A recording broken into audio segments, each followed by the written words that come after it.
Oi pessoal, tudo bem? Estamos de volta com nossos vídeos do canal Caderno de Gestão, né? A gente está falando aí sobre gestão de manutenção e agora a gente vai falar sobre características ligadas à introdução, né, do planejamento da manutenção, né? Da mesma forma que a gente comentou, né, sobre características ali de instalações industriais, né, o ciclo industrial como um todo, né? A gente falou ali rapidamente sobre divisões, né, no final do último vídeo. Né, a manutenção, né, enquanto seu planejamento, né, enquanto seu ciclo de constituição, ela possui divisões, né, e essas várias divisões, né, obviamente dependendo do ciclo, do tipo de setor, né, das características da empresa, você vai ter mais ou menos divisões, né, mas essas divisões elas acabam tendo importância levando em consideração a organização e principalmente registros e modelos de ação. A gente tem que lembrar o seguinte: quando a gente está falando de manutenção, a gente está falando de manutenção, né, ligados a máquinas, né, máquinas industriais. Né. Essas máquinas industriais elas seguem normas, né, né, específicas, né, ligadas ao país. Exemplo, se a gente for levar aqui em consideração só a norma regulamentadora 12, né, a gente tem uma abrangência muito grande, né, de características ligadas a essa norma de segurança que obviamente devem ser seguidas e é importantíssimo. Então esses registros, né, eles também pautam, né, características, né, de importância ligadas às normas. Né? Então essas divisões, muitas vezes, gestores acabam muitas vezes tentando diminuir, né, as divisões ali de organizações, né, de setores, né, visando a desburocratização, mas às vezes existem sistemas que realmente não dá para você diminuir muito, né? Não dá para diminuir muito, levando em consideração as características ali de, principalmente segurança, né?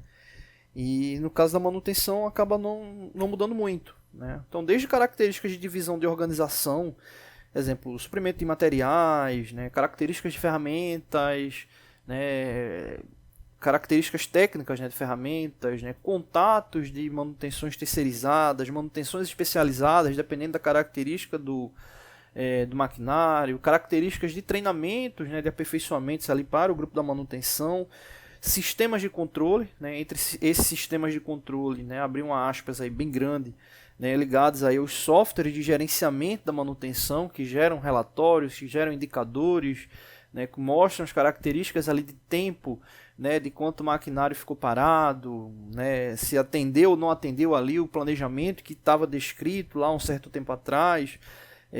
Voltando a essa questão da divisão, ciclos, né, ligados a ordens de serviços, né, reuniões, né, características ali, previsões estimativas.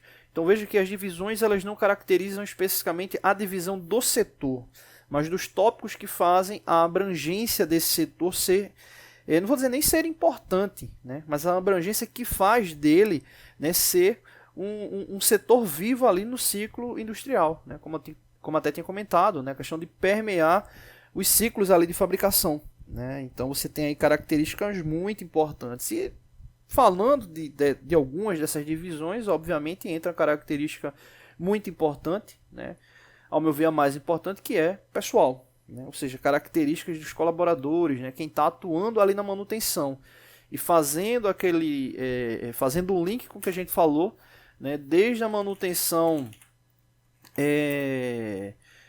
a manutenção ligada ali à parte da operação, né, ou seja, a manutenção autônoma, né, até a manutenção especializada, né, manutenção especializada. Quando a gente fala de manutenção especializada, está ligada a níveis de manutenções teoricamente mais complexas, né, ou que um grupo de pessoas ali estão aptas, né, habilitadas ali a fazer aquele tipo de manutenção, ou aquele tipo de operação, isolação, né, então acaba tendo essas características. Então o grupo de pessoas aí faz com que essa característica, né,